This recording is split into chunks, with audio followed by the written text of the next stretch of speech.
Hello ನಮಸ್ತೆ. ಇದು ಬಯಸಿದ ಮದುವೆ ಕಥಾಭಾಗ. ನಿಮ್ಮೆಲ್ಲರಿಗೂ ಕೂಡ ಆತ್ಮೀಯವಾದ ಸ್ವಾಗತ.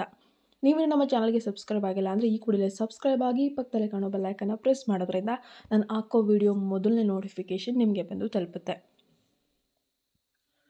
ಗೋಡೆಗಳ ಮೇಲಿನ ಬಣ್ಣ ಬಣ್ಣದ ಚಿತ್ರಗಳು ಮತ್ತು ಹೂವಿನ ಸಿಂಗಾರಗಳು ಕೋಣೆಯು ಸಿದ್ಧವಾಗಿರುವ ಆ ಸಂತೋಷದ ವಾತಾವರಣಕ್ಕೆ ತದ್ವಿರುದ್ಧವಾಗಿದ್ವು. ಹೊರಗೆ ಕೇಳ್ತಿದ್ದ ಮದುವೆಯ ಸಣ್ಣ ಗದ್ದಲದ ಸದ್ದು ಸಹ ಕೋಣೆಯೊಳಗಿನ ಭಾರವಾದ ಮೌನದ ಮುಂದೆ ಸೋತು ಸುಮ್ಮನಾಗಿ ಬಿಟ್ಟಿತ್ತು. ಹಾಸಿಗೆ ಮೇಲೆ ಹರಡಿದ್ದ ಮಲ್ಲಿಗೆ ಹೂವಿನ ಪರಿಮಳ ಆ ಕ್ಷಣದ ಮನಸ್ಸಿನ ಕಹಿಯನ್ನು ಮುಚ್ಚಿಡೋಕೆ ಆಗಲೇ ಇಲ್ಲ. ಅವನು ಆರವ್ ತನ್ನ ಅಗಲವಾದ ಭುಜಗಳ ಮೇಲೆ ಎಲ್ಲಿಯೋ ಕಳೆದು ಹೋದ ನೋವಿನ ಭಾರವನ್ನು ಹೊತ್ತಿದವನು. ಹೊಸ ಉಡುಪಿನಲ್ಲೂ ಕಂಡರೂ ಕೂಡ ಅವನೊಳಗೆ ಅಡಗಿದ್ದ ಕೋಪದ ಕೆಂಡ ಕೋಣೆಯ ವಾತಾವರಣವನ್ನು ಇನ್ನಷ್ಟು ಬಿಸಿ ಮಾಡ್ತಾ ಇತ್ತು. ಅವಳು ಈಶಾ ರೇಷ್ಮೆ ಸೀರೆ ಮತ್ತು ಭಾರವಾದ ಒಡವೆಗಳಲ್ಲಿ ಮುಳುಗಿ ತನ್ನ ಪ್ರೀತಿಯಿಂದ ಆದ ನಂಬಿಕೆ ದ್ರೋಹದ ನೋವನ್ನು ಪ್ರತಿಷ್ಠೆ ಎಂಬ ತೆಳು ಪರದೆಯ ಹಿಂದೆ ಬಚ್ಚಿಟ್ಟಿದ್ಲು. ಅವಳ ಕಣ್ಣುಗಳು ಕೆಂಪಾಗಿದ್ವು. ಅದು ಮದುವೆಯ ಅಲಂಕಾರದಿಂದಲ್ಲ, ಬದಲಿಗೆ ತುಂಬಿ ತುಳುಕುವ ಅಂಚಿನಲ್ಲಿದ್ದ ದುಃಖದ ಪ್ರತಿಬಿಂಬವಾಗಿತ್ತು. ಸಮಯವೇ ನಿಂತು ಹೋಗಿತ್ತು. ಅದು ಕೇವಲ ಗೋಡೆಯ ಗಡಿಯಾರದ ಟಿಕ್ ಟಿಕ್ ಸದ್ದಿನಲ್ಲಿ ನರಳುತ್ತಾ ಇದೆ. ಇಬ್ಬರು ಒಬ್ಬರನ್ನೊಬ್ಬರು ಕಣ್ಣೆತ್ತಿ ನೋಡದೆ ಗಾಳಿಯ ವಿರುದ್ಧ ದಿಕ್ಕಿನತ್ತ ಮುಖ ಮಾಡಿ ಕುಳಿತಿದ್ದಾರೆ. ಕಡೆಗೂ ಆ ಮೌನದ ಭಾರವನ್ನು ಹೊರಲಾಗದೆ ಆರವ್ ನಿಧಾನವಾಗಿ ಎದ್ದು ನಿಂತು ತನ್ನ ಕೋಟ್ ಬಟನ್ಗಳನ್ನು ಬಿಚ್ಚಲು ಶುರು ಮಾಡ್ತಾನೆ. ಅವನ ಪ್ರತಿ ಚಲನೆಯೂ ಉದ್ದೇಶಪೂರ್ವಕ ಮತ್ತು ಗಮನಿಸುವಂತಿತ್ತು. ಅವನನ್ನು ನೋಡಿದ ಈಶಾ ಕೆಟ್ಟದಾಗಿ ಉಸಿರನ್ನು ಎಳೆದುಕೊಂಡ್ಳು. ಆಗಲೇ ಅವಳ ಹೃದಯ ರಾಹುಲ್ನ ನೆನಪಿನಲ್ಲಿ ಭಾರವಾಗಿತ್ತು. ಖಂಡಿತ ಇದು ಅವಳಿಗೆ ಬೇಕಿದ್ದ ಸ್ಥಳ, ಬೇಕಿದ್ದ ರಾತ್ರಿ ಆಗಿರಲಿಲ್ಲ. ಆರವ್ನ ನೋಟ ಅವಳ ಕಡೆಗೆ ಹೊರಳಿತ್ತು. ಆ ದೃಷ್ಟಿಯಲ್ಲಿ ಯಾವುದೇ ಪ್ರೀತಿ, ಆಸೆ ಇರಲಿಲ್ಲ. ಇತ್ತು ಬರೀ ದ್ವೇಷ ಮತ್ತು ಕಹಿ. ಈ ನಾಟಕ ಸಾಕು ಈಶಾ. ಅವನ ಧ್ವನಿ ಗಡುಸು, ಯಾವುದೇ ಭಾವನೆಯ ಲೇಪನವಿಲ್ಲದೆ ಇತ್ತು. ಈ ಮದುವೆ ಒಂದು ವ್ಯವಹಾರದ ಒಪ್ಪಂದ, ಇಬ್ಬರ ಕುಟುಂಬದ ಗೌರವ ಉಳಿಸಲು ಮಾಡಿದ್ದು. ನೀನು ಇಲ್ಲಿ ನನಗಾಗಿ ಕಾಯ್ತಿದ್ದೀಯಾ ಎಂದು ಯಾರ ಮುಂದೆಯೂ ನಟಿಸಕ್ಕೆ ಹೋಗಬೇಡ. ಈಶಾ ಮರು ಮಾತಾಡದೆ ತನ್ನ ಗಲ್ಲವನ್ನು ಎತ್ತಿ ಅವನ ಕಡೆಗೆ ನೇರವಾಗಿ ನೋಡಿದ್ಲು. ಅವಳೊಳಗೆ ಕೋಪ ಜ್ವಾಲೆಯಾಗಿ ಹೊರಹೊಮ್ಮಿತ್ತು. ನೀನು ನನ್ನನ್ನು ಮದುವೆಯಾಗಲು ಕನಸು ಕಂಡಿದ್ದೆ ಎಂದು ನೀನು ಅಂದ್ಕೊಂಡಿಲ್ಲ ಅಲ್ವೇ ಆರವ್? ನಿನಗೆ ಮೀರಾ ಇನ್ನೂ ಸಿಕ್ಕೇ ಇಲ್ಲ. ನನಗೂ ಆ ಜಾಗದಲ್ಲಿ ನಿನಗಿಂತ ಉತ್ತಮವಾದವನೇ ಬೇಕಿತ್ತು. ಅವಳ ಮಾತುಗಳು ತುಂಬ ಚೂಪಾಗಿದ್ವು, ನೇರವಾಗಿ ಅವನ ಮನಸ್ಸನ್ನೇ ಇರಿದ್ವು. ಅವಳು ಅಸಹಾಯಕಳಾಗಿ ಇಷ್ಟವಿಲ್ಲದ ಆಟದಲ್ಲಿ ಭಾಗಿಯಾಗಿದ್ಲಷ್ಟೆ. ಆದರೆ ಅವಳ ಗೌರವದ ಪ್ರಜ್ಞೆ ಅವನ ನೋವಿನ ಅರಿವನ್ನು ಸಹಿಸದೆ ಮಾತನಾಡಿ ಬಿಟ್ಟಿತ್ತಷ್ಟೆ. ಅವನು ಆ ಕ್ಷಣಕ್ಕೆ ಸಿಡಿದು ಹೋಗುವಂತೆ ಕಂಡ. ವೇಗವಾಗಿ ನಡೆದು ಅವಳ ಬಳಿ ಬಂದ. ಅವಳ ಭುಜದ ಮೇಲಿದ್ದ ಕೆಂಪು ದುಪ್ಪಟ್ಟವನ್ನು ಹಿಡಿದು ಒರಟಾಗಿ ಹಾಸಿಗೆ ಮೇಲೆಸ್ದ. ನಾನು ಯಾರನ್ನ ಪ್ರೀತಿಸಿದೆ, ಯಾರನ್ನ ಕಳೆದುಕೊಂಡೆ ಎಂದು ನೀನು ಯೋಚಿಸಬೇಕಾಗಿಲ್ಲ. ಅವನ ಕಣ್ಣುಗಳು ಕೋಪದಿಂದ ನುಲಿತಿದ್ವು. ನೀನು ನಿನ್ನ ಆ ರಾಹುಲ್ನ ನೆನಪುಗಳನ್ನು ಮರೆತು ಇಲ್ಲಿಗೆ ಬರೋಕ್ಕೆ ಸಾಧ್ಯವಿಲ್ಲ. ನೀನು ನನ್ನ ದ್ವೇಷಿಸು, ಆದರೆ ನನ್ನ ಮೇಲೆ ಪ್ರೀತಿ ತೋರಿಸುವ ನಾಟಕ ಮಾಡಬೇಡ. ಈಶಾ ಆ ಸಿಟ್ಟಿನಲ್ಲಿ ಅವನಿಗೆ ಸರಿಸಮಾನವಾಗಿ ನಿಂತಳು. ನೀನು ನಿನ್ನ ಮನಸ್ಸಿನ ಕಸವನ್ನು ನನ್ನ ಮೇಲೆ ಸುರಿಬೇಡ. ನನಗೂ ಇಲ್ಲಿ ಸ್ವಲ್ಪವೂ ಜಾಗವಿಲ್ಲ. ಈ ರೂಮ್ನಲ್ಲಿ ನಿನಗೆ ಅಷ್ಟು ಜಾಗ ಬೇಕಿದ್ರೆ ಇಲ್ಲೇ ಇರು ಅಂತ ಹೇಳಿ ಸೀರೆಯ ಸೆರಗನ್ನು ಭದ್ರಪಡಿಸಿಕೊಂಡು ಕೋಣೆಯ ಇನ್ನೊಂದು ಮೂಲೆಗೆ ನಡೆದು ನಿಂತಳು. ಆ ಜಗಳ ಕೊನೆಯಾಯಿತು. ಆದರೆ ಮನಸ್ಸುಗಳಿಗೆ ಶಾಂತಿ ಮಾತ್ರ ಸಿಗಲಿಲ್ಲ. ಇಬ್ಬರು ಕೊನೆಗೆ ಭಾರವಾದ ಹೃದಯ ಮತ್ತು ಅಸಹನೀಯ ಅಹಂನೊಂದಿಗೆ ಹಾಸಿಗೆ ಎರಡು ಬದಿಗಳಲ್ಲಿ ಮಲಗಿದ್ರು. ಅವರ ನಡುವೆ ಕೇವಲ ಜಾಗ ಇರಲಿಲ್ಲ. ಅವರು ಕಳೆದು ಹೋದ ಕನಸುಗಳು ಮತ್ತು ನೋವಿನ ನೆನಪುಗಳು ಒಂದು ಕಾಣದ ಗೋಡೆಯಂತೆ ನೆಲೆಸ್ಬಿಟ್ಟಿದ್ವು. ಈಶಾಳ ಕಣ್ಣುಗಳಲ್ಲಿ ನಿದ್ದೆ ಇರಲಿಲ್ಲ. ಅವಳ ಮನಸ್ಸಿನಲ್ಲಿ ಕೇವಲ ಈ ಪ್ರಶ್ನೆ ಮಾತ್ರ ಕಾಡ್ತಾ ಇತ್ತು. ಇದು ನನ್ನ ಹೊಸ ಜೀವನ, ಈ ಮೌನ ಮತ್ತು ದ್ವೇಷದ ಜೊತೆ ಬದುಕಬೇಕಾ? ಆರವ್ ಸಹ ತೆರೆದ ಕಣ್ಣುಗಳೊಂದಿಗೆ ಸೀಲಿಂಗ್ ಕಡೆಗೆ ನೋಡ್ತಾ ಇದ್ದಾನೆ. ಅವನಿಗೆ ಈ ಮದುವೆ ಕೇವಲ ಜವಾಬ್ದಾರಿಯ ಭಾರವಾಗಿತ್ತು. ಈಶಾಳ ನೋವಿನ ಮಾತುಗಳು ಮೀರಾಳ ನೆನಪುಗಳನ್ನು ಮತ್ತಷ್ಟು ಹೆಚ್ಚಿಸಿದ್ವು. ಹೀಗೆ ಮಲ್ಲಿಗೆ ಹಾಸಿಗೆಯ ಮೇಲೆ ಎರಡು ಹೃದಯಗಳು ಪರಸ್ಪರ ದೂರವಾಗಿ ಕಟ್ಟಿದ್ದ ಬಂಧನದಿಂದ ಉಂಟಾದ ನೋವಿನಲ್ಲಿ ನಿದ್ರೆಯಿಲ್ಲದೆ ಆ ರಾತ್ರಿಯನ್ನು ಕಳೆದವು. ರಾತ್ರಿ ಪೂರ್ತಿ ಹಾಸಿಗೆ ಮೇಲೆ ಅಡ್ಡಗೋಡೆಯಂತೆ ಮಲಗಿದಂತಹ ಆರವ್ ಮತ್ತು ಈಶಾ ಬೆಳಕು ಹರಿಯುತ್ತಿದ್ದಂತೆ ಮತ್ತೊಂದು ಸವಾಲನ್ನು ಎದುರಿಸಬೇಕಾಗಿತ್ತು. ಕುಟುಂಬದ ನಿರೀಕ್ಷೆ ಅನ್ನೋದು ತುಂಬ ದೊಡ್ಡದಲ್ವಾ? ಆರವ್ ಬೇಗನೆ ಎದ್ದು ಮೌನವಾಗಿ ಸ್ನಾನ ಮುಗಿಸಿ ಕೋಣೆಯಿಂದ ಹೊರಗೋಗೋಕ್ಕೆ ಸಿದ್ಧನಾದ. ಆದರೆ ಹೊರಡುವ ಮುನ್ನ ಆತ ಹಿಂತಿರುಗಿ ಈಶಾಳನ್ನು ನೋಡಿದ. ಆಕೆ ಹಾಸಿಗೆಯ ಮೇಲೆ ಇನ್ನೂ ಕಣ್ಣನ್ನೇ ಮುಚ್ಚಿದ್ಲು, ನಿದ್ದೆಯಿಂದಲ್ಲ, ವಾಸ್ತವವನ್ನು ಎದುರಿಸಲು ಮನಸ್ಸಿಲ್ಲದೆ. ಈ ನಾಟಕ ಇಂದಿನಿಂದ ಶುರು. ಆರವ್ನ ಧ್ವನಿ ಸಪ್ಪೆ ಇತ್ತು. ಅವರ ಮುಂದೆ ನಾವು ಹೊಸದಾಗಿ ಮದುವೆಯಾದ ಜೋಡಿ. ನಿನ್ನ ನೋವು ನಿನ್ನೊಳಗೆ ಇರಲಿ, ಹೊರಗೆ ಅದನ್ನು ತೋರಿಸಬೇಡ. ಇದು ಕೇವಲ ಕುಟುಂಬದ ಗೌರವಕ್ಕಾಗಿ. ಈಶಾ ತಕ್ಷಣ ಕಣ್ಣನ್ನು ತೆರೆದ್ಲು. ಅವನ ಅಹಂಕಾರ ಮತ್ತು ಆಜ್ಞಾಪಕ ಧ್ವನಿ ಅವಳಲ್ಲಿ ಮತ್ತಷ್ಟು ವಿರೋಧವನ್ನು ಹುಟ್ಟಿಸಿತು. ನನಗೆ ಪಾಠ ಹೇಳಬೇಕಾಗಿಲ್ಲ, ಈಶಾ ತೀಕ್ಷ್ಣವಾಗಿ ಉತ್ತರಿಸಿದ್ಲು. ನನ್ನ ಪಾತ್ರ ಏನು ಅನ್ನೋದು ನನಗೆ ಚೆನ್ನಾಗಿ ಗೊತ್ತು. ನಿನಗಿಂತಲೂ ಉತ್ತಮವಾಗಿ ನಾನು ಈ ನಾಟಕವನ್ನು ನಿಭಾಯಿಸಬಲ್ಲೆ. ಅವಳು ತುಂಬ ಆತ್ಮವಿಶ್ವಾಸದಿಂದ ಸಿದ್ಧಳಾಗಿ ಮದುವೆ ಸಂಪ್ರದಾಯದಂತೆ ಸೀರೆಯನ್ನು ಉಟ್ಟು ಕೆಳಗೆ ಬಂದಳು. ಅವಳ ನಗೆ ಇಂದಿನಿಂದ ಕೇವಲ ಒಂದು ಸುಳ್ಳು ಮುಖವಾಡವಾಗಿ ಹೋಗಿತ್ತು. ಊಟದ ಕೋಣೆ ನಗುವಿನಿಂದ ತುಂಬಿತ್ತು. ಹಿರಿಯರು, ಸಂಬಂಧಿಕರು ಅವರ ಹೊಸ ಜೀವನದ ಬಗ್ಗೆ ಪ್ರೀತಿಯ ಮಾತುಗಳನ್ನಾಡ್ತಾ ಇದ್ರು. ಈಶಾ ಮತ್ತು ಆರವ್ ಪರಸ್ಪರ ಹತ್ತಿರ ಕುಳಿತುಕೊಂಡಿದ್ರು. ಈಶಾಳ ತಾಯಿ ಪ್ರೀತಿಯಿಂದ ಅವಳಿಗೆ ಸಿಹಿಯನ್ನು ತಿನ್ನಿಸುತ್ತಾ, ಎಲ್ಲವೂ ಹೊಸ್ತು, ಎಲ್ಲವೂ ಸುಂದರ, ಹೌದಲ್ವಾ ಮಗಳೇ ಅಂತ ಪ್ರಶ್ನೆಯನ್ನು ಕೇಳಿದರು. ಈಶಾ ಸುಳ್ಳು ನಗೆಯೊಂದಿಗೆ ತಲೆ ತೂಗಿಸಿದ್ಲು. ಆರವ್ ಆಕೆಯ ಕಡೆಗೆ ತಿರುಗಿ ನಗುವಿನ ಮುಖವಾಡ ಹಾಕಿದ್ದ. ಆದರೆ ಆ ಕಣ್ಣುಗಳು ಬರೀ ಖಾಲಿ ಇದ್ವು. ಅಕಸ್ಮಾತಾಗಿ ಟೇಬಲ್ನ ಕೆಳಗೆ ಈಶಾಳ ಮೊಣಕಾಲು ಆಕಸ್ಮಿಕವಾಗಿ ಆರವ್ನ ಮೊಣಕಾಲಿಗೆ ತಗುಲುತ್ತೆ. ಒಂದೇ ಒಂದು ಸ್ಪರ್ಶ. ಆ ಸ್ಪರ್ಶದಲ್ಲಿ ಯಾವುದೇ ಪ್ರೀತಿ ಇರಲಿಲ್ಲ, ಕೇವಲ ಇಂದಿನ ರಾತ್ರಿಯ ದ್ವೇಷ ಮತ್ತು ಅಪರಿಚಿತತೆಯ ನಡುಕವಿತ್ತು. ಇಬ್ಬರೂ ಒಂದೇ ಕ್ಷಣದಲ್ಲಿ ನಡುಗಿದ್ರು. ಮುಖಭಾವ ಬದಲಾಗದಂತೆ ತಕ್ಷಣ ಹಿಂದಕ್ಕೆ ಸರಿದ್ರು. ಕುಟುಂಬದವರ ನಡುವೆ ಕುಳಿತಿದ್ದ ಅವರಿಗೆ ಆ ಒಂದು ಸೆಕೆಂಡ್ ಸಹ ಒಂದು ಗಂಟೆಯಂತೆ ಭಾಸವಾಗಿತ್ತು. ಅವರ ಮುಖಗಳ ಮೇಲೆ ಶಾಂತ ನಗುವಿತ್ತು, ಆದರೆ ಅವರೊಳಗಿನ ಒಳಜಗಳ ಈಗಲೂ ಅಷ್ಟೇ ತೀವ್ರವಾಗಿತ್ತು. ಮುಂದಿನ ಕೆಲವು ದಿನಗಳು ನಿರೀಕ್ಷೆಯಂತೆ ಬಿಕ್ಕಟ್ಟಿನ ಮತ್ತು ಮುಜುಗರದ ಸನ್ನಿವೇಶಗಳಿಂದನೇ ತುಂಬುತ್ತೆ. ಅವರ ನಡುವೆ ಅಸ್ಪಷ್ಟ ಮಾತುಕತೆಗಳಿರುತ್ತೆ. ಆರವ್ ಕಚೇರಿ ಕೆಲಸದ ನೆಪದಲ್ಲಿ ತಡವಾಗಿ ಬರ್ತಾ ಇದ್ದ. ಈಶಾ ಮನೆಯ ಕೆಲಸಗಳಲ್ಲಿ ತನ್ನನ್ನು ತಾನು ತೊಡಗಿಸ್ಕೊಳ್ತಾ ಇದ್ಲು. ಅದನ್ನು ಬಿಟ್ಟರೆ ಅವಳಿಗೆ ಬೇರೆ ಆಪ್ಷನ್ನೇ ಇರಲಿಲ್ಲ. ಇಲ್ಲ ಅಂದರೆ ಆ ಹಳೆಯ ಪ್ರಿಯತಮನ ಒಂದು ನೆನಪಿನಲ್ಲೇ ಕಳೆದು ಹೋಗೋಳು. ಅವರ ನಡುವಿನ ಮಾತುಕತೆಗಳು, ನೀನು ಊಟ ಮಾಡಿದೆಯಾ ಅಥವಾ ನನಗೆ ಫೈಲ್ ಎಲ್ಲಿದೆ, ಇದೆಲ್ಲಿದೆ ಎನ್ನುವಂತಹ ಕೇವಲ ಔಪಚಾರಿಕ ಪ್ರಶ್ನೆಗಳಿಗೆ ಮಾತ್ರ ಅವರ ಒಂದು ಮಾತುಕತೆಗಳು ಸೀಮಿತವಾಗಿದ್ವು. ರಾತ್ರಿ ಊಟದ ಸಮಯದಲ್ಲಿ ಇಬ್ಬರು ಮಾತನಾಡದೆ ಕುಳಿತಿರುತ್ತಿದ್ರು. ಪ್ರತಿಯೊಬ್ಬರು ಇನ್ನೊಬ್ಬರ ಕಣ್ಣಿಗೆ ಬೀಳದಂತೆ ಪ್ರಯತ್ನಿಸ್ತಿದ್ರು. ಆ ಮೌನ ಪ್ರತಿ ರಾತ್ರಿಯೂ ಈಶಾಳನ್ನ ರಾಹುಲ್ನ ಮೋಸದ ನೆನಪುಗಳತ್ತ ಮತ್ತು ಆರೋನನ್ನ ಮೀರಾಳೊಂದಿಗೆ ಕಳೆದ ಸುಂದರ ಕ್ಷಣಗಳತ್ತ ಒಯ್ತಾಯಿತ್ತು. ಮದುವೆಯ ಹಾಸಿಗೆಯ ಅವರಿಗೆ ಈಗ ಯಾವುದೋ ಒಂದು ಯುದ್ಧ ಭೂಮಿಯಂತಿತ್ತು. ಇಬ್ಬರು ಒಂದೇ ಹಾಸಿಗೆಯಲ್ಲಿ ಮಲಗ್ತಾ ಇದ್ರು. ಅವರ ದೇಹಗಳು ಮತ್ತು ಮನಸ್ಸುಗಳು ದಿಕ್ಕುಗಳಷ್ಟೇ ದೂರ ಇದ್ವು. ಈಶಾ ಕಂಬಳಿಯಲ್ಲಿ ತನ್ನ ದೇಹವನ್ನು ಸುತ್ತಕೊಂಡು ಮಲಗಿದ್ರೆ, ಆರವ್ ಕೈಗಳನ್ನೇ ದಿಮ್ ಮಾಡಿಕೊಂಡು ಬಹುತೇಕ ಹಾಸಿಗೆಯ ಅಂಚಿನಲ್ಲಿ ಮಲಗ್ತಾ ಇದ್ದ. ಪ್ರತಿದಿನವೂ ಅವರಿಗೆ ಒಂದು ದೀರ್ಘ ಪರೀಕ್ಷೆಯಾಗಿತ್ತು. ಅವರು ಒಟ್ಟಿಗೆ ಇದ್ರೂ ಕೂಡ ಒಂಟಿಯಾಗೇ ಇದ್ರು. ಬಲವಂತದ ಆ ಬಂಧನವು ಅವರನ್ನು ಮತ್ತಷ್ಟು ಒಡೆಯಲು ಪ್ರಾರಂಭಿಸುತ್ತೆ. ಈ ಸಂಕಟದ ದಿನಗಳಲ್ಲಿ ತಮ್ಮ ಇಂದಿನ ಪ್ರೀತಿಯ ನೋವುಗಳೇ ಅವರಿಗೆ ಈಗಿನ ಕಠಿಣ ಪರಿಸ್ಥಿತಿಯನ್ನು ಎದುರಿಸಲು ಶಕ್ತಿಯನ್ನು ಕೊಡ್ತಾ ಇದ್ವು. ಕಳೆದು ಹೋದ ಪ್ರೀತಿಯ ಪಿಸುಮಾತುಗಳು. ಇಬ್ಬರು ತಮ್ಮ ಹೊಸ ಜೀವನದ ಮೌನದಲ್ಲಿ ಮುಳುಗಿರುವಾಗ ಅವರ ಮನಸ್ಸುಗಳು ಆಗಾಗ್ಗೆ ಇಂದಿನ ಕಾಲಕ್ಕೆ ಜಾರಿ ಹೋಗ್ತಾ ಇದ್ವು. ಇಬ್ಬರಿಗೂ ಕೂಡ ಹೇಳಿಕೊಳ್ಳಲಾಗದಂತಹ ಭೂತಕಾಲದ ಒಂದಷ್ಟು ಘಟನೆಗಳು ಅವ್ರ ಜೀವನದಲ್ಲಿ ನಡೆದಿವೆ. ಆರವ್ ತನ್ನ ಕಚೇರಿಯ ಕೋಣೆಯಲ್ಲಿ ಕುಳಿತು ಗಂಟೆಗಟ್ಟಲೆ ಯಾವುದೋ ಒಂದು ಹಳೆಯ ಚಿತ್ರವನ್ನು ನೋಡ್ತಾನೆ ಇದ್ದ. ಅದು ಮೀರಾ, ಸದಾ ನಗುಮುಖದ ಮುಗ್ಧ ಕಣ್ಣುಗಳ ಮೀರಾ.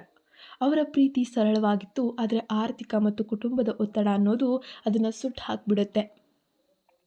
ಮೀರಾಳ ತಂದೆ ಅಕಸ್ಮಾತ್ ಆಗಿ ಮಾಡಿದ ಸಾಲದ ಕಾರಣ ಅವಳು ಸಂಪತ್ತಿನ ಆಸೆಯಿಂದ ಮತ್ತೊಬ್ಬನನ್ನು ಮದುವೆಯಾಗಬೇಕಾಯಿತು. ಈಗ ಫ್ಲ್ಯಾಶ್ ಬ್ಯಾಕ್ ಹೋಗೋಣ. ನನ್ನನ್ನು ದ್ವೇಷಿಸು ಹರವ್, ಆದರೆ ಹೋಗಲು ಬಿಡು. ಇದು ನನ್ನ ತಂದೆಗಿರುವ ಒಂದೇ ಒಂದು ದಾರಿ ಎಂದು ಮೀರಾ ಕಣ್ಣೀರನ್ನು ಸುರಿಸುತ್ತಾ ಹೇಳಿದ ಮಾತುಗಳು ಇಂದಿಗೂ ಅವನ ಮನಸ್ಸಿನಲ್ಲಿ ಮಾರ್ಧ್ವನಿಸುತ್ತಿವೆ. ಆತ ಅವಳನ್ನು ಉಳಿಸಲು ಆಗಲಿಲ್ಲ ಎಂಬ ಪಶ್ಚಾತ್ತಾಪ ಇಂದಿಗೂ ಅವನ ಕೋಪದ ಮೂಲವಾಗಿತ್ತು. ಈಶಾ ತನ್ನ ಹೊಸ ಮನೆಯಲ್ಲಿ ಆರಾಮವಿಲ್ಲದ ಹಾಗೆ ಓಡಾಡ್ತಾ ತನ್ನನ್ನು ತಾನು ಕೆಲಸದಲ್ಲಿ ತೊಡಗಿಸ್ಕೊಳ್ತಾ ಇದ್ಲು. ಆದರೆ ಆಕೆಯ ಕಿವಿಗಳಲ್ಲಿ ರಾಹುಲ್ನ ನಿವಾದ ಮಾತುಗಳು, ಅವನ ಪ್ರೀತಿಯ ಆಳದ ಬಗ್ಗೆ ಹೇಳಿದ ಸುಳ್ಳುಗಳು ಪುನರಾವರ್ತನೆಯಾಗ್ತಿದ್ವು. ಈಶಾಳ ದೊಡ್ಡಪ್ಪ ರಾಹುಲ್ನೊಂದಿಗೆ ತಮ್ಮ ವ್ಯವಹಾರದ ಒಪ್ಪಂದವನ್ನು ಮುರಿದುಹಾಕಿ ಆತನನ್ನು ದೂರ ಮಾಡಿದಾಗಿನಿಂದ ಅವಳು ತನ್ನ ಪ್ರೀತಿಯ ನಂಬಿಕೆ ದ್ರೋಹದಿಂದಲೇ ಆರವ್ನನ್ನು ಮದುವೆಯಾಗಬೇಕಾಯಿತು. ನಿಧಾನವಾಗಿ ಈಶಾ ತನ್ನ ಹಳೆಯ ಫೋನ್ನಲ್ಲಿ ರಾಹುಲ್ ಮತ್ತು ಅವನ ಸ್ನೇಹಿತರ ನಡುವಿನ ಸಂದೇಶಗಳನ್ನು ನೋಡಿದಾಗ ಒಂದು ಭಯಾನಕ ಸತ್ಯ ತಿಳಿಯಿತು. ರಾಹುಲ್ ಈಶಾಳನ್ನು ಇಷ್ಟಪಟ್ಟಿದ್ದಕ್ಕಿಂತ ಹೆಚ್ಚಾಗಿ ಅವರ ಕುಟುಂಬದ ದೊಡ್ಡ ವ್ಯವಹಾರ ಆಸ್ತಿಗಳ ಮೇಲೆ ಕಣ್ಣಿಟ್ಟಿದ್ದ. ಈಶಾ ಕುಟುಂಬದ ಆಸ್ತಿಯ ವಾರಸುದಾರಳು ಎಂದು ತಿಳಿದಾಗ ಮಾತ್ರ ಅವನು ಅವಳ ಬಳಿ ಬಂದಿದ್ದ. ಆ ಮೋಸವನ್ನು ಅರ್ಥ ಮಾಡಿಕೊಂಡಾಗ ಈಶಾಳ ಹೃದಯ ಇನ್ನಷ್ಟು ಒಡೆದು ಹೋಯಿತು. ಪ್ರೀತಿಗಾಗಿ ಅಲ್ಲ, ಬದಲಿಗೆ ಮೂರ್ಖತನದಿಂದ ನಂಬಿದ ನಂಬಿಕೆಗಾಗಿ. ಆ ನೋವಿನ ಒಡನಾಟ ಎಷ್ಟು ಕಷ್ಟವಾಗಿತ್ತು ಗೊತ್ತಾ.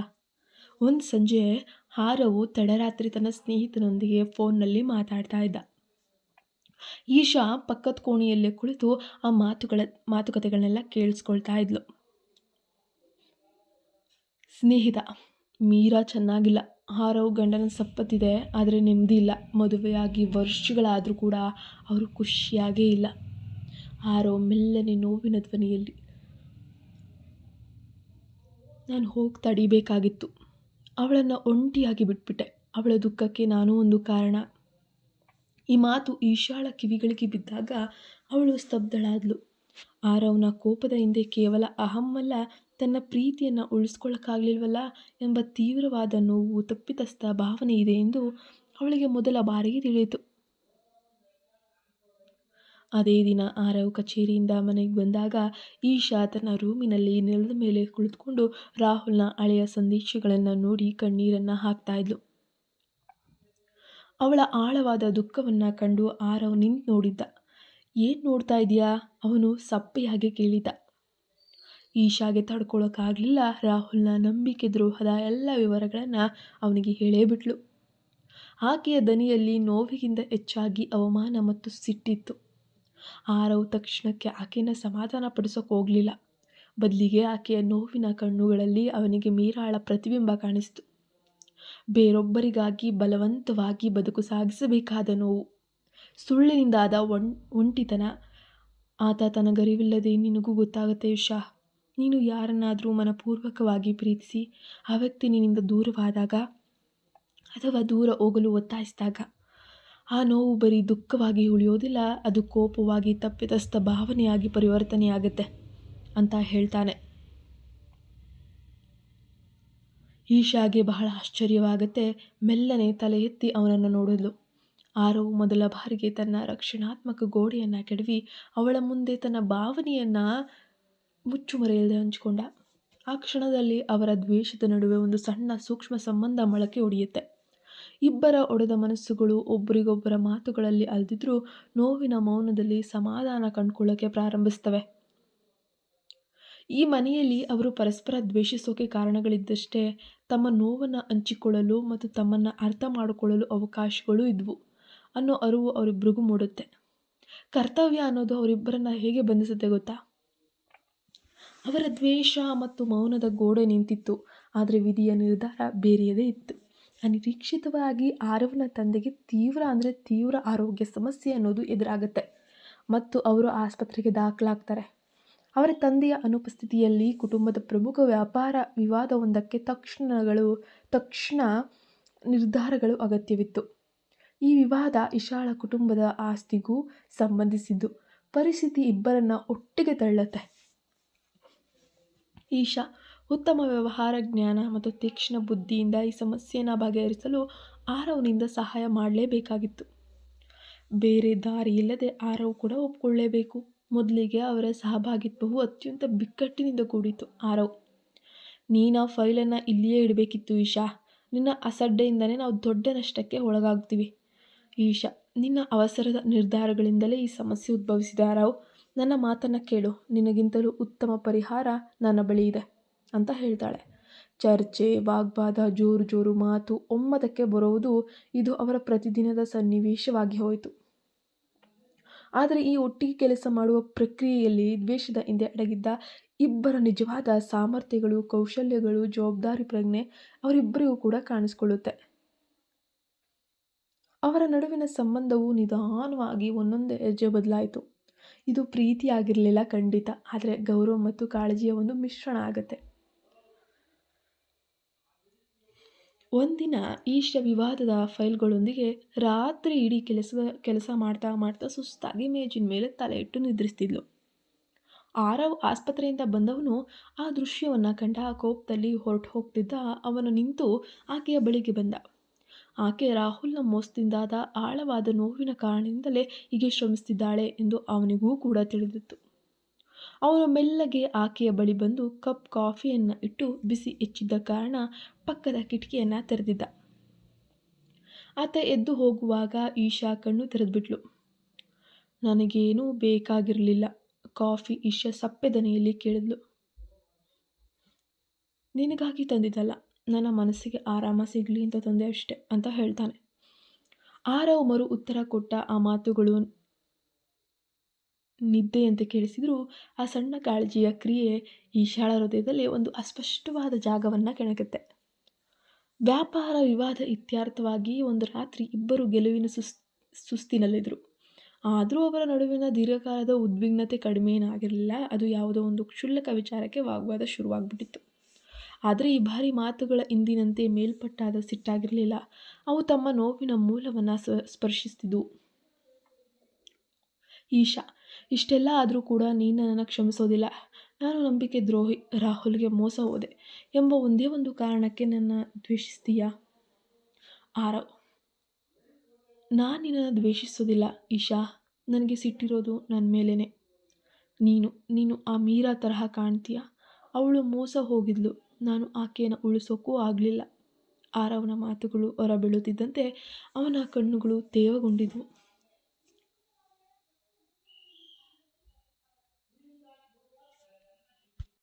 ಈಶಾ ತೀವ್ರವಾಗಿ ಉಸಿರನ್ನು ಎಳೆದುಕೊಂಡ್ಳು. ಆಕೆಯ ಹೃದಯದ ಗೋಡೆಗಳು ಒಡೆದವು ಮತ್ತು ಕಣ್ಣೀರು ಅವನ ಕೋಪಕ್ಕೆ ಪ್ರತ್ಯುತ್ತರ ನೀಡಿತ್ತು. ಅವಳು ಬಿಕ್ಕಿ ಅಳಲು ಪ್ರಾರಂಭಿಸಿದ್ಲು. ಅವಳನ್ನು ಈ ರೀತಿಯಾಗಿ ನೋಡಿ ಆರವ್ನ ಒಳಗಿನ ಕೋಪ ತಣ್ಣಗಾಯಿತು. ಅಷ್ಟು ದಿನ ಗಟ್ಟಿಯಾಗಿದ್ದ ಆತ ಅವಳ ಬಳಿ ಬಂದು ಮೊದಲು ತಡಬಡಾಯಿಸಿದ. ನಂತರ ಮೃದುವಾಗಿ ಕೈ ಚಾಚಿ ಅವಳ ಭುಜವನ್ನು ಮುಟ್ಟಿದ್ದ.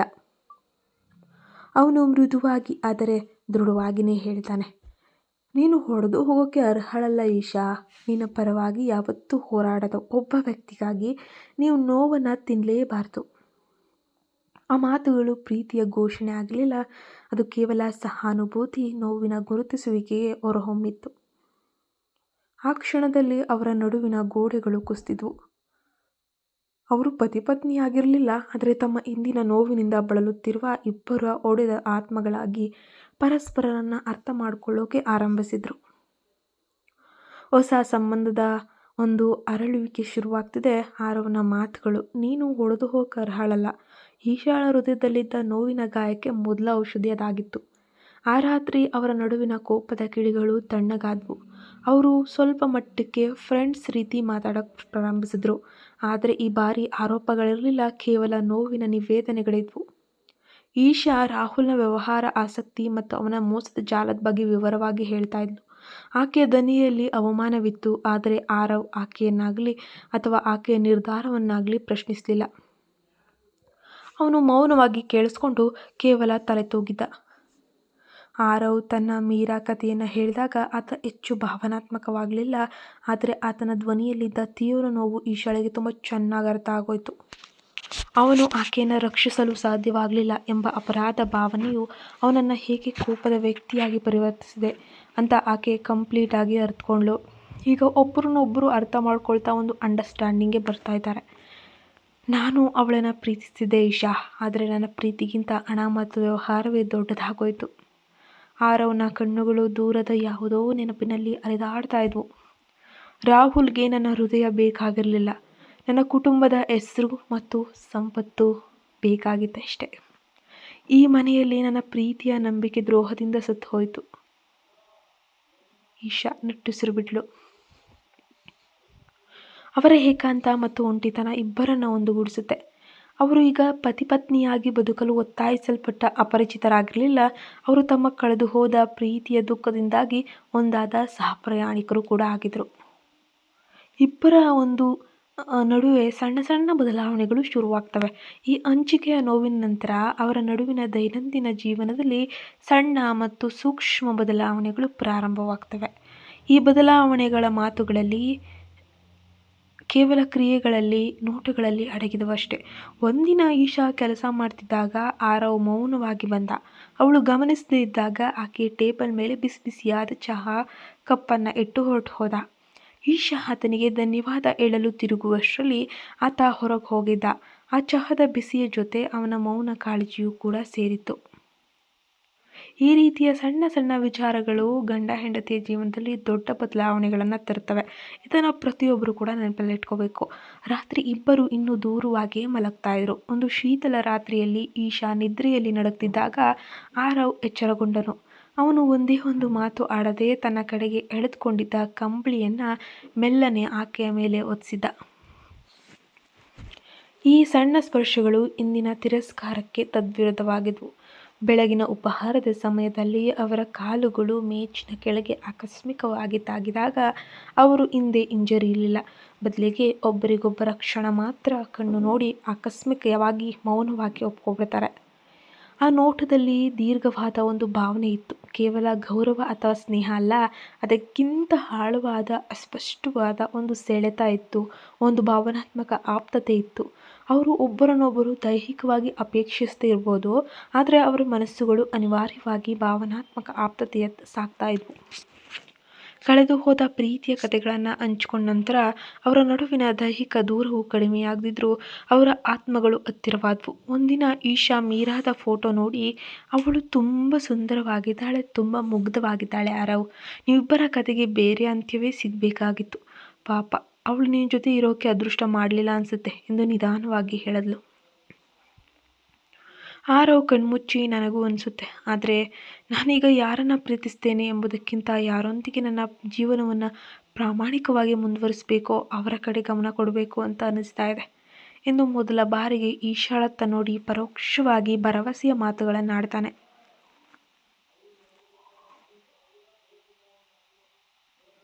ಆ ಮೊದಲ ರಾತ್ರಿ ತಿರಸ್ಕಾರ ಮತ್ತು ಕೋಪದಿಂದ ಪ್ರಾರಂಭವಾಯಿತು. ಆದರೆ ಈಗ ಅದೇ ಕೋಣೆಯಲ್ಲಿ, ಅದೇ ಹಾಸಿಗೆ ಮೇಲೆ ಅವರ ಮೌನವು ಆಳವಾದ ನಂಬಿಕೆ, ಪರಸ್ಪರ ಒಪ್ಪಿಗೆಯನ್ನು ಸಾರ್ತಾ ಇದ್ವು. ಮೊದಲ ರಾತ್ರಿಯ ಬಿಗುಮಾನ ನಿಧಾನವಾಗಿ ಒಬ್ಬರ ನೋವಿಗೆ ಇನ್ನೊಬ್ಬರು ಕೊಡುವ ಸಮಾಧಾನದ ಮಡಿಲಾಗಿ ಪರಿವರ್ತನೆಯಾಗುತ್ತೆ. ಇಬ್ಬರಿಗೂ ಕೂಡ ಅರಿವಿಲ್ಲದೆ ಕೇವಲ ಒಂದು ಕುಟುಂಬದ ಒಪ್ಪಂದವಾಗಿ ಪ್ರಾರಂಭವಾದಂತಹ ಈ ಮದುವೆ ನಿಧಾನವಾಗಿ ಎರಡು ಒಡೆದ ಹೃದಯಗಳ ಚಿಕಿತ್ಸೆಯ ಸ್ಥಳವಾಗಿ ಬದಲಾಗುತ್ತೆ. ಈಗ ಗತಕಾಲದ ದಾಳಿ ಅನ್ನೋದು ಯಾವ ರೀತಿ ಬಂದು ಅಪ್ಪಳಿಸುತ್ತೆ ಅಂದರೆ, ಆರವ್ ಮತ್ತು ಈಶಾ ಅವರ ಸಂಬಂಧವು ನಂಬಿಕೆ ಮತ್ತು ಕಾಳಜಿಯ ಸೂಕ್ಷ್ಮ ಹಂತವನ್ನು ತಲುಪಿದಾಗ ವಿಧಿ ಮತ್ತೊಮ್ಮೆ ಅವರನ್ನು ಅಲುಗಾಡಿಸೋಕ್ಕೆ ನಿರ್ಧರಿಸುತ್ತೆ. ಇವರು ಏನೋ ಮಾಡೋಣ ಅಂತ ಹೋದಾಗ ವಿಧಿ ಕೈ ಕೊಟ್ಬಿಡುತ್ತೆ. ಕೌಟುಂಬಿಕ ಕಾರ್ಯಕ್ರಮವೊಂದರಲ್ಲಿ ಮೀರಾ ಅನಿರೀಕ್ಷಿತವಾಗಿ ತನ್ನ ಶ್ರೀಮಂತ ಪತಿಯೊಂದಿಗೆ ಕಾಣಿಸ್ಕೊಳ್ತಾಳೆ. ಅವಳು ಸಂಪತ್ತಿನ ನಡುವೆಯೂ ದುಃಖಿತಳಾಗಿದ್ಲು. ಅದೇ ಸಮಯದಲ್ಲಿ ರಾಹುಲ್ ಈಶಾಳ ಕುಟುಂಬದ ವ್ಯಾಪಾರದಲ್ಲಿ ಒಂದು ಹೊಸ ಯೋಜನೆಯ ನೆಪದಲ್ಲಿ ಮರಳಿ ಪ್ರವೇಶಿಸಲು ಪ್ರಯತ್ನಿಸುತ್ತಿದ್ದ. ಆತನಿಗೆ ಈಶಾಳ ದುರ್ಬಲ ಭಾವನೆಗಳ ಮೇಲೆ ಇನ್ನೂ ಹಿಡಿತ ಸಾಧಿಸಬಹುದೆಂಬ ಭ್ರಮೆ ಇತ್ತು ಅವಳಿಗೆ. ಮೀರಾ ಮತ್ತೆ ಆರವ್ ಏಕಾಂತದಲ್ಲಿ ಸಿಕ್ಕಾಗ ಕಣ್ಣೀರಿನಿಂದ, ನನ್ನನ್ನು ಕ್ಷಮಿಸು ಆರವ್, ನಾನು ಎಂದಿಗೂ ಕೂಡ ನಿನ್ನನ್ನು ತುಂಬ ಪ್ರೀತಿಸ್ತೇನೆ ಅಂತ ಹೇಳಿ ಆತನನ್ನು ಮರಳಿ ಪಡೆಯೋಕೆ ಪ್ರಯತ್ನ ಮಾಡಿದ್ಲು. ಇತ್ತ ರಾಹುಲ್ ಈಶಾಳ ಬಳಿ ಬಂದು, ನನ್ನನ್ನು ನಂಬು ಈಶಾ, ನಾನು ನಿನ್ನನ್ನು ಪ್ರೀತಿಸ್ದೆ, ನಾವು ತಪ್ಪಾಗಿ ಬೇರ್ಪಟ್ಟಿದ್ದೀವಿ, ನಾವಿಬ್ಬರು ಈ ಬಂಧನದಿಂದ ಹೊರಬರಬಹುದು ಎಂದು ಆಕೆಯ ಹಳೆಯ ಪ್ರೀತಿಯ ಭಾವನೆಗಳನ್ನು ಕೆಣಕ್ತ. ಆ ಕ್ಷಣ ಈಶಾಳಿಗೆ ಹೊಸ ಒಳನೋಟ ಮತ್ತು ಹಳೆಯ ಆಕರ್ಷಣೆಯ ನಡುವಿನ ಯುದ್ಧವಾಗಿತ್ತು. ಮೀರಾಳ ಮಾತುಗಳು ಆರವನ ಕೋಪದ ಮೂಲವನ್ನು ಮತ್ತೊಮ್ಮೆ ಕೆಣಕಿದವು. ಮೀರಾಳ ದುಃಖವನ್ನು ನೋಡಿದ ಆತನಿಗೆ ಕ್ಷಮಿಸಬೇಕೇ ಅಥವಾ ತನ್ನ ನೋವನ್ನು ನೆನಪಿಸ್ತಾ ಆಕೆಗೆ ಶಿಕ್ಷೆ ಕೊಡಬೇಕೇ ಎಂಬ ಗೊಂದಲ ಅನ್ನೋದು ಶುರುವಾಗುತ್ತೆ. ಮತ್ತೊಂದೆಡೆ ರಾಹುಲ್ನ ನಯವಾದ ಮಾತುಗಳು ಈಶಾಳನ್ನ ಒಂದು ಕ್ಷಣ ಹಿಂದಿನ ನೆನಪುಗಳತ್ತ ಎಳೆದ್ವು. ಆದರೆ ಆತನ ಕಣ್ಣುಗಳಲ್ಲಿ ಕಂಡ ಆಸೆಯ ಛಾಯೆ ಆತನ ಮೋಸವನ್ನು ಪುನಃ ನೆನಪಿಸಿತು. ಅವಳು ಇಂದಿನ ಪ್ರೀತಿಗಾಗಿ ಕಾಯಬೇಕೆ ಅಥವಾ ಈಗಿನ ಗೌರವ ಮತ್ತು ತಿಳುವಳಿಕೆಯ ಸಂಬಂಧದಲ್ಲಿ ಉಳಿಬೇಕೆ ಎಂದು ಹೋರಾಡಿದ್ಲು. ರಾತ್ರಿ ಆರವ್ ಮತ್ತು ಈಶಾ ಕೋಣೆಗೆ ಬಂದಾಗ ವಾತಾವರಣ ತುಂಬ ಭಾರವಾಗಿತ್ತು.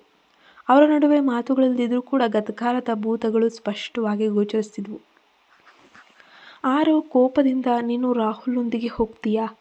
ಆತ ನಿನ್ನನ್ನು ಹೇಗೆ ಮೋಸ ಮಾಡಿದ್ದ ಅಂತ ಗೊತ್ತಿದ್ರೂ ಕೂಡ. ಈಶಾ ಬಹಳ ನೋವಿನಿಂದ, ನೀನು ಮಾತ್ರ ಮೀರಾಳಿಗೆ ಇನ್ನೊಂದು ಅವಕಾಶ ಕೊಡೋಕೆ ಸಿದ್ಧವಾಗಿಲ್ವಾ? ನಿನಗೆ ಇನ್ನೂ ಆಕೆಯ ನೋವಿನ ಬಗ್ಗೆ ಕಾಳಜಿ ಇದೆಯಲ್ವಾ?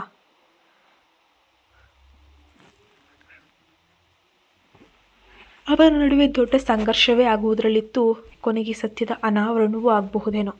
ಅವರ ವಾಗ್ವಾದ ತೀವ್ರವಾದಾಗ ಈಶಾ ಕಣ್ಣೀರಿನೊಂದಿಗೆ ಕೂಗಿದ್ಲು, ನನಗೆ ಇನ್ನು ಯಾವುದೇ ಸುಳ್ಳಿನ ಪ್ರೀತಿ ಬೇಕಾಗಿಲ್ಲ. ನಿನ್ನನ್ನು ಮದುವೆಯಾಗಲು ನಾನು ಬಯಸ್ತಿದ್ರೂ ಕೂಡ ಈ ಸಂಬಂಧದಲ್ಲಿ ಪ್ರಾಮಾಣಿಕತೆ ಮತ್ತು ಗೌರವ ಇದೆ. ರಾಹುಲ್ನ ಸುಳ್ಳು ಪ್ರೀತಿಗಿಂತ ನಿನ್ನ ಕೋಪದ ಸತ್ಯವೇ ಉತ್ತಮ. ಆರವ್ ಆಕೆಯ ದೃಢ ನಿರ್ಧಾರವನ್ನು ಕಂಡು ಸ್ತಬ್ಧನಾದ. ಅದೇ ಕ್ಷಣದಲ್ಲಿ ಅವನ ಮನಸ್ಸಿನಲ್ಲಿ ಒಂದು ಅರಿವು ಮೂಡಿತು. ಅವನು ಮೀರಾಳಿಂದ ಮೋಸ ಹೋಗಿ ನರಳುತ್ತಾ ಇದ್ದ. ಈಶಾ ರಾಹುಲ್ನಿಂದ ನಂಬಿಕೆ ದ್ರೋಹಕ್ಕೆ ಒಳಗಾಗಿ ನರಳುತ್ತಾ ಇದ್ಲು. ಅವನು ಈಶಾಳ ಕಡೆಗೆ ಬಂದು ಅವಳ ಕೈ ಹಿಡಿದು ಗಟ್ಟಿಯಾಗಿ ನಿರ್ಧಾರದ ದನಿಯಲ್ಲಿ ನುಡಿದ, ನಮ್ಮಿಬ್ಬರಿಗೂ ಗತಕಾಲದ ನೋವಾಗಿದೆ ಈಶಾ, ಆದರೆ ಆ ನೋವೇ ನಮ್ಮನ್ನು ಇಂದು ಒಂದಾಗಿಸಿದೆ. ನಾವು ನೋವಿನ ಮೂಲಕವೇ ಪರಸ್ಪರನನ್ನು ಅರ್ಥ ಮಾಡ್ಕೊಂಡ್ವಿ. ನಾವು ಬಲವಂತವಾಗಿ ಮದುವೆಯಾಗಲಿಲ್ಲ. ನಮ್ಮ ಒಡೆದ ಹೃದಯಗಳು ಅಗತ್ಯಕ್ಕಿಂತ ಒಬ್ಬರಿಗೊಬ್ಬರು ಭೇಟಿಯಾದ್ವಿ. ಅವನ ಮಾತುಗಳಲ್ಲಿ ಕೋಪ ಇರಲಿಲ್ಲ.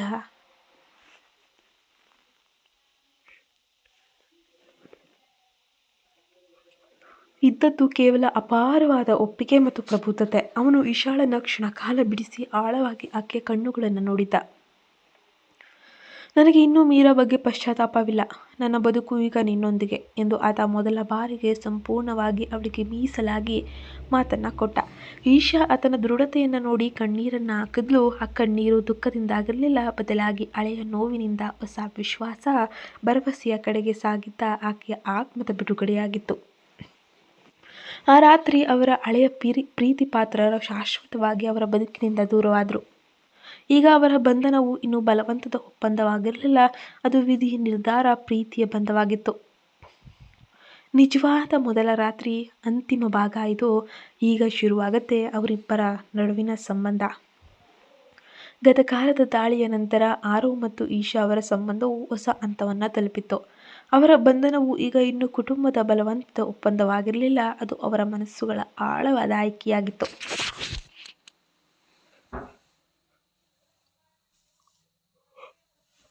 ಹಿರಿಯರು ಆಸ್ಪತ್ರೆಯಿಂದ ಮರಳಿ ಬಂದಾಗ ಅವರ ನಡುವೆ ಆದಂತಹ ಬದಲಾವಣೆಗಳನ್ನು ನೋಡ್ತಾರೆ. ಅಲ್ಲಿ ಅಂತಹ ಯಾವುದೇ ದೊಡ್ಡ ಪ್ರೀತಿಯ ಪ್ರದರ್ಶನ ಇರಲಿಲ್ಲ, ಆದರೆ ಅವರ ನಡುವಿನ ಸಹಜತೆ, ಪರಸ್ಪರರ ಕಾಳಜಿ, ಶಾಂತಿಯುತ ಮೌನವೇ ಅವರ ಹೊಸ ಸಂಬಂಧದ ಬಗ್ಗೆ ಸಾರ್ತಾ ಇದ್ವು.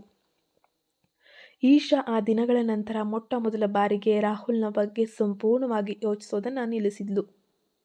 ಆಕೆಯ ನೋವಿನ ಗಾಯ ಮುಚ್ಚಿತ್ತು. ಅದೇ ರೀತಿ ಆರವ್ಗೆ ಮೀರಾ ಕೇವಲ ಒಂದು ಸುಂದರ ನೆನಪು ಮಾತ್ರ. ಅವಳು ಇನ್ನು ಮುಂದೆ ಒಂದು ಕೋಪ ಅಥವಾ ಪಶ್ಚಾತ್ತಾಪದ ಮೂಲವಾಗಿ ಉಳಿಲಿಲ್ಲ. ಒಂದು ಸಂಜೆ ಮಳೆ ಬರ್ತಿದ್ದಾಗ ಈಶಾ ಮತ್ತು ಆರವ್ ತಮ್ಮ ಕೋಣೆಯ ಕಿಟಕಿಯ ಬಳಿ ನಿಂತಿದ್ರು. ಕೋಣೆಯಲ್ಲಿ ಶಾಂತವಾದ ಬೆಳಕನ್ನೋದು ತುಂಬಿತ್ತು. ಆ ಕೋಣೆ ಒಂದು ಕಾಲದಲ್ಲಿ ಅವರ ಕೋಪ ಮತ್ತು ಮೌನಕ್ಕೆ ಸಾಕ್ಷಿಯಾಗಿದ್ದ ಜಾಗ. ಈಗ ವಿಚಿತ್ರವಾದ ಆಪ್ತತೆ ಮತ್ತು ನೆಮ್ಮದಿಯ ಉಸಿರಾಟ ನಡೀತಾ ಇತ್ತು.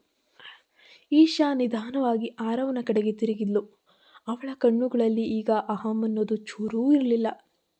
ಕೇವಲ ತನ್ನ ಜೀವನವನ್ನು ಒಂದು ಒಳ್ಳೆಯ ದಾರಿಯಲ್ಲಿ ತಗೊಂಡು ಹೋಗಬೇಕು. ಕೇವಲ ಸ್ಪಷ್ಟವಾದ ನಂಬಿಕೆ, ಪ್ರೀತಿ. ನಾನು ಈ ಮದುವೆಯನ್ನು ಯಾವಾಗಲೂ ವಿಧಿಯ ಒಂದು ತಪ್ಪು ಅಂತ ಅಂದ್ಕೊಂಡಿದ್ದೆ ಆರವ್. ನಮ್ಮ ಕುಟುಂಬಗಳು ನಮ್ಮನ್ನು ಬಲವಂತವಾಗಿ ಬಂಧಿಸ್ತು ಅಂತ ಭಾವಿಸಿದ್ದೆ, ಅವಳು ಮೆಲ್ಲನೆ ಹೇಳಿದ್ಲು. ಆದರೆ ಈಗ ಅರ್ಥವಾಗ್ತಿದೆ ಆರವ್, ಬಹುಶಃ ವಿಧಿ ನಮ್ಮನ್ನು ಬಲವಂತವಾಗಿ ಇಲ್ಲಿಗೆ ತಂದಿರಬಹುದೇನೋ. ಆದರೆ ನಾವಿಬ್ಬರೂ ಇಲ್ಲಿ ಸೇರಿದ್ದೇ ಸರಿ ಅಂತ ಅನಿಸುತ್ತೆ. ನೀನೇ ನನಗೆ ಸರಿಯಾದ ವರ ಅಂತ ಅವಳು ಹೇಳ್ತಾಳೆ. ಈ ಕಥೆ ನಿಮಗೆ ಇಷ್ಟ ಆಗಿದ್ದರೆ ದಯವಿಟ್ಟು ನಮ್ಮ ಚಾನಲ್ಗೆ ಸಬ್ಸ್ಕ್ರೈಬ್ ಆಗೋದನ್ನು ಮರಿಬೇಡಿ. ಇಂತಹ ನೂರಾರು ಕಥೆಗಳು ನಮ್ಮ ಚಾನಲಲ್ಲಿ ಲಭ್ಯ ಇದೆ. ನಿಮಗೆ ಇಷ್ಟವಾದ ಕಥೆಯನ್ನು ವೀಕ್ಷಿಸಬಹುದು. ಧನ್ಯವಾದ. ನೀವು ನಮ್ಮ ಚಾನಲ್ಗೆ ಸಬ್ಸ್ಕ್ರೈಬ್ ಆಗೋದನ್ನು ಮರಿಬೇಡಿ. ಆದಷ್ಟು ಬೇಗ ಮುಂದಿನ ಕಥಾ ಭಾಗದಲ್ಲಿ ಭೇಟಿಯಾಗೋಣ. ಶುಭ ದಿನ. ಎಲ್ಲರಿಗೂ ಕೂಡ ನಮಸ್ಕಾರ.